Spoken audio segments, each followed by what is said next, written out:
একজন সরকারি কর্মচারী কি করে টপ ট্যাক্স পেয়ার হন? মাছের ব্যবসা করে, মাছের ঘের দিয়ে।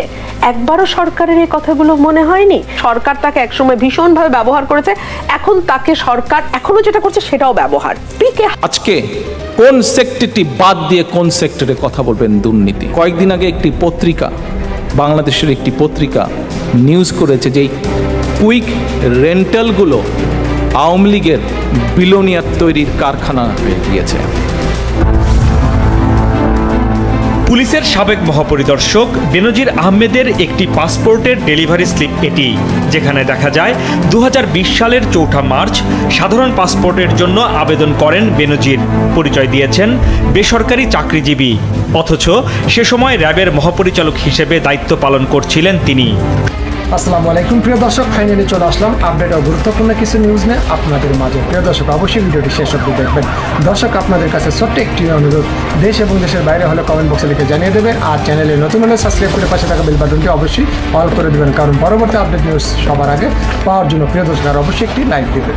আজকে কোন সেক্টরটি বাদ দিয়ে কোন সেক্টরে কথা বলবেন দুর্নীতি? কয়েকদিন আগে একটি পত্রিকা, বাংলাদেশের একটি পত্রিকা নিউজ করেছে যে কুইক রেন্টালগুলো আওয়ামী লীগের বিলোনিয়ার তৈরির কারখানা হয়ে গিয়েছে। এরা এই কুইক রেন্টালে কি করেছে? ধরেন কুইক ডাকাতিতে করেছে। কত কুইক এবার সেটা দেখেন। ধরেন 100 মেগাওয়াট কুইক রেন্টালের একজনকে একটা পারমিশন দিয়েছে, সেই বিদ্যুৎ কেন্দ্রটি হয়তো 100 মেগাওয়াট বিদ্যুৎ উৎপাদন করে। কি চুক্তি করেছে?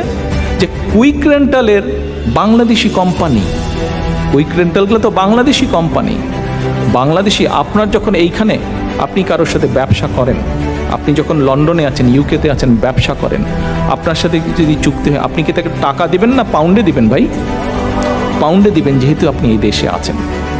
বাংলাদেশের কুইক রেন্টালগুলো টাকাতে কিন্তু সরকার তাদেরকে পেমেন্ট দেয় না। বাংলাদেশের মানুষের তো অর্থ নিচ্ছেই। আপনারা যারা 1 কোটি প্রবাসী বিদেশে আছেন, আপনারা যেই বৈদেশিক মুদ্রা পাঠাচ্ছেন, সেই বৈদেশিক মুদ্রা লুট করার এক অভিনব উপায় এই ভোট ডাকাত নিশরাতের সরকার, এই মাফিয়া ক্যাসিনো সরকার বের করেছে। কি সেটি? কুইক রেন্টাল প্রত্যেকটি কোম্পানির সাথে তারা চুক্তি করেছে, তোমাদেরকে আমরা ডলারে পেমেন্ট করব। শুধু তাই নয়, কারোর সাথে চুক্তি হয়েছে, হয়তো ক্ষমতা হচ্ছে 100 মেগাওয়াট, তার কাছ থেকে যদি সরকার 10 মেগাওয়াট নেয়, 10 মেগাওয়াটের পয়সা দিবে না, তাকে বাকি 90 মেগাওয়াট যেটি নিল না সেটিরও তারা পয়সা দিবে।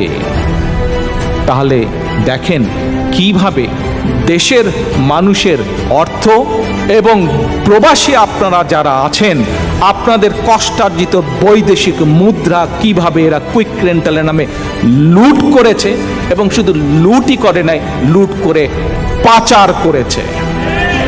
পত্রপত্রিকায় পড়ে এসেছে আজকে প্রত্যেকটি কুইক রেন্টাল তাদের নিজেদের লোকজনের নামে দেওয়া, এবং বিদেশে বিভিন্ন দেশে বিলোনিয়ার লিস্টে নাম উঠেছে এই আওয়ামী লীগ নামক দলের যে লোকজন, তাদের নাম উঠেছে, যার বাংলাদেশের মানুষের পয়সা দিয়ে তারা বিলোনিয়ার হয়েছে। 1996 সালে যখন এরা জোর করে ষড়যন্ত্রের মাধ্যমে ক্ষমতা দখল করলো, পরবর্তীতে যখন 2001 সালে দেশনেত্রী খালেদা জিয়া জনগণের রায় নিয়ে আবার দেশ পরিচালনার দায়িত্ব পেলেন, সেই সময় খালেদা জিয়াকেও কষ্ট করে কিভাবে দেশকে দুর্নীতি থেকে বের করে নিয়ে আসতে হয়েছিল, তার ছোট্ট একটি হিসাব আজকে আপনাদের সামনে আমি উপস্থাপন করতে চাই। প্রিয় ভাই বোনেরা, 2001 সালে যখন আওয়ামী লীগ ক্ষমতা ছেড়ে যায়, ওরা ক্ষমতা ছাড়ে জুন মাসে, অক্টোবর মাসে নির্বাচন হয়। অক্টোবরের 1 তারিখে আপনাদের নিশ্চয়ই মনে আছে। অক্টোবরের 10 তারিখে বাংলাদেশের জনগণের রায় নিয়ে বাংলাদেশ জাতীয়তাবাদী দল বিএনপি দেশনেত্রী খালেদা জিয়ার নেতৃত্বে সরকার গঠন করে। তার কিছুদিন পরে, 2 থেকে আড়াই মাস পরে, ট্রান্সপারেন্সি ইন্টারন্যাশনাল তাদের যে রিপোর্ট হয়, বাৎসরিক রিপোর্ট, সেই রিপোর্টটি প্রকাশ করে। প্রিয় ভাই বোনেরা, আপনাদের সামনে এই রিপোর্টটি আমি এখন পড়ে শোনাচ্ছি। আওয়ামী লীগ যখন 2001-এ ক্ষমতা ছেড়ে যায়, তখন ট্রান্সপারেন্সি ইন্টারন্যাশনালের হিসাব অনুযায়ী বাংলাদেশের স্কোর ছিল দুর্নীতিতে 10-এর ভিতরে 0.4 ছিল দুর্নীতির স্কোর, অর্থাৎ একেবারে তলানিতে ছিল। এর পরের 4টি বছর অক্লান্ত পরিশ্রম করতে হয়েছিল খালেদা জিয়া সহ বিএনপি সরকারকে।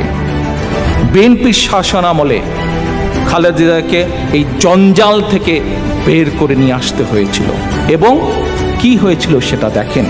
এটি আমাদের কথা না, এটা ট্রান্সপারেন্সি ইন্টারন্যাশনাল কথা। 2002 থেকে 2005 সাল পর্যন্ত বাংলাদেশের স্কোর পর্যায়ক্রমিকভাবে কোথায় গিয়েছিল? 2002 থেকে 2005 সাল যথাক্রমে স্কোর ছিল 1.2, তার পরের বছর 1.3, তার পরের বছর 1.5, তার পরের বছর 1.7, এবং 2006 সালে বিএনপি সরকারের শেষ বছরে স্কোর ছিল 2, অর্থাৎ পয়েন্ট থেকে বেরিয়ে এসে আমরা পুরো 2-এ এসেছিলাম। সেটি মাফিয়া নেত্রী একটি কথা বলছে, কি সেই কথা? সেই কথা বলছে যে বাংলাদেশের মানুষকে কৃচ্ছ্রতা সাধন করছে। গত 15 বছর ধরে জনগণের সম্পদ, দেশের সম্পদ লুট তরাজ করে তারা নিয়ে গিয়েছে, দেশে পাচার করেছে। বাংলাদেশ সহ বিভিন্ন আন্তর্জাতিক পত্রপত্রিকায় এই ব্যাপারে কি এসছে আপনারা সেগুলো খবরাখবর পড়েছেন, সে বিষয়ে আমি আর না যে আর লম্বা না করি। সে এই মাফিয়া নেত্রী বলেছে যে বাংলাদেশের মানুষকে কৃচ্ছ্রতা সাধন করতে হবে, দেশে নাকি দুর্ভিক্ষ আসছে। আজ বাংলাদেশের প্রতিটি মানুষ, বাংলাদেশের সচেতন প্রতিটি মানুষ আজ এদের এই পরিবার, এদের এই দলকে আজ দায়ী করছে এই দুর্ভিক্ষের জন্য। একটু আগে আমি বলেছি, যেই ইউক্রেনে যুদ্ধ হচ্ছে সেই ইউক্রেনের নেতারা কখনো বলেনি তাদের দেশে দুর্ভিক্ষ, সেই ইউক্রেন থেকে বাংলাদেশ হাজারো মাইল দূরে, অথচ বাংলাদেশের আজকে দুর্ভিক্ষের বলে কথা শোনা যাচ্ছে।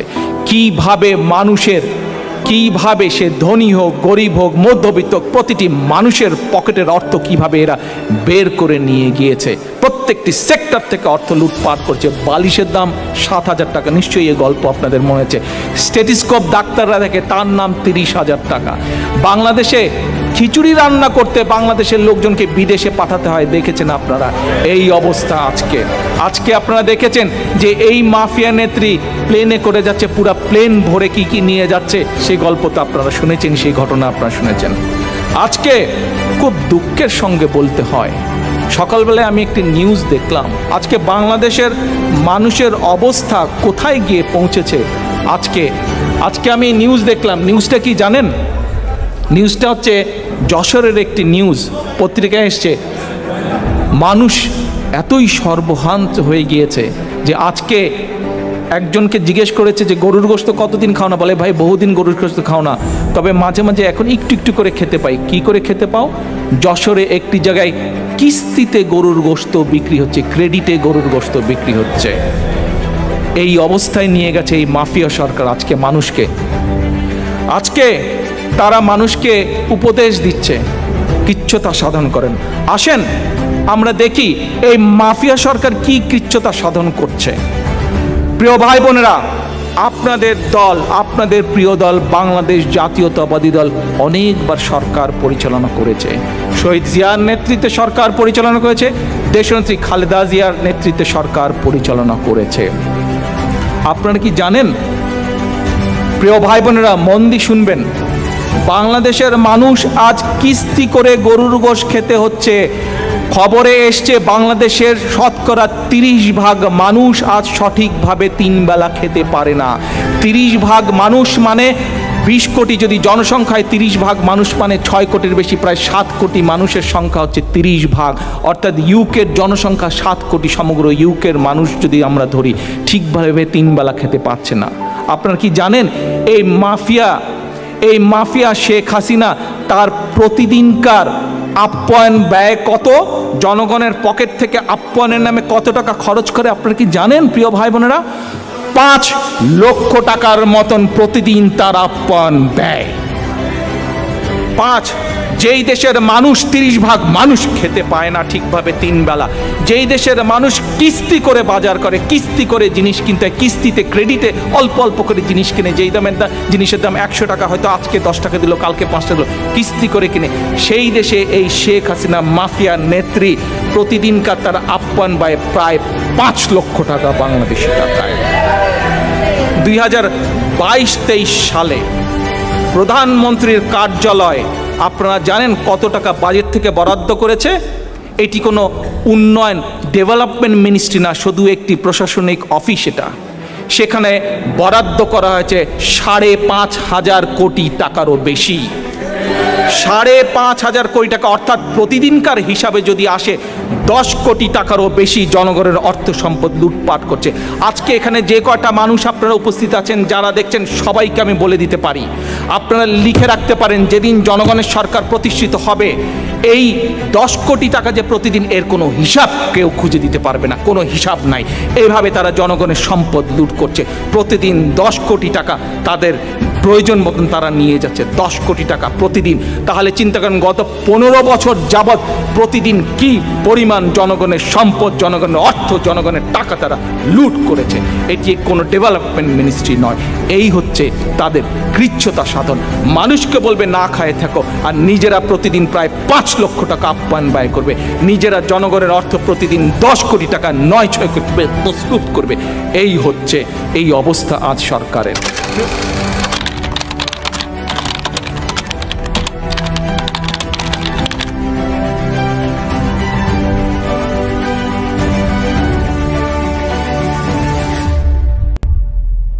বিদ্যুৎ কেন্দ্র বসিয়ে রেখে হাজার কোটি টাকা ভাড়া গুনছে সরকার। বেশ কিছু রেন্টাল প্রকল্পের কারণে বছরে রাষ্ট্রের ক্ষতি হচ্ছে হাজার কোটি টাকা। তেলভিত্তিক কেন্দ্রগুলোর অধিকাংশই উৎপাদনে নেই এখন। তার উপর ক্যাপাসিটি চার্জ বা ভাড়া বাবদ পিডিবিকে বছরে গুনতে হচ্ছে 15,000 কোটি টাকারও বেশি। আগামী বছর যা 20,000 কোটি ছড়াবে। তত্ত্ব সংস্কারের দাবি নাকচ করেছে আদানি গ্রুপ। মার্কিন গণমাধ্যম ওয়াশিংটন পোস্টের এক প্রতিবেদনে এই তথ্য জানানো হয়েছে। বলা হয়, আদানির মুখপাত্র ভার্সা চাইনানি জানিয়েছেন, বিদ্যুৎ ক্রয় চুক্তি নিয়ে দর কষাকষি পুনঃবিবেচনার যোগ্য নয়। রিপোর্টে জানানো হয়, বাংলাদেশের মতো গরিব এবং ঋণে জর্জরিত দেশ আদানির কয়লা ভিত্তিক বিদ্যুৎ কেন্দ্র থেকে উচ্চ দরে বিদ্যুৎ কিনছে। 3টি বিদ্যুৎ কেন্দ্র নির্মাণে দুর্নীতি হয়েছে 390 কোটি টাকা। গবেষণা প্রতিবেদনে এমন দাবি করে টিআইবি বলছে, বিশাল এই দুর্নীতি হয়েছে 2টি কয়লা ভিত্তিক আর একটি এলএনজি ভিত্তিক বিদ্যুৎ কেন্দ্র নির্মাণে। বিদ্যুৎ প্রকল্পের ভূমি ক্রয় ও অধিগ্রহণ সহ নির্মাণের নানা পর্যায়ে দুর্নীতি খুঁজে পেয়েছে সংস্থাটি। আদানির সঙ্গে চুক্তি নিয়ে বিতর্কের বেশ কয়েকটি দিক সামনে এসেছে। প্রথমত, বিনা দরপত্রে একতরফা সিদ্ধান্তে আদানির সঙ্গে চুক্তি করা হয়েছে। এ চুক্তির ফলে আমদানি করা কয়লার মূল্য নির্ধারণ পদ্ধতি, ক্যাপাসিটি চার্জ নির্ধারণ ও বিদ্যুতের উৎপাদন খরচ বেশি হবে বলেই সমালোচনা হচ্ছে। ভাবেই নিয়ন্ত্রণ করা যাচ্ছে না, সকল চোখ ফাঁকি দিয়ে দেশ থেকে অবৈধভাবে নিয়ে যাওয়া হচ্ছে অর্থ। আমদানি রফতানি বাণিজ্যের আড়ালে চলছে পাচার কার্যক্রম। গবেষণা প্রতিষ্ঠান গ্লোবাল ফিনান্সিয়াল ইন্টিগ্রিটি জিএফআই এর নতুন তথ্য চমকে ওঠার মতো। 2015 সালে পাচার হয় 50,000 কোটি টাকা। ওয়াশিংটন ভিত্তিক আন্তর্জাতিক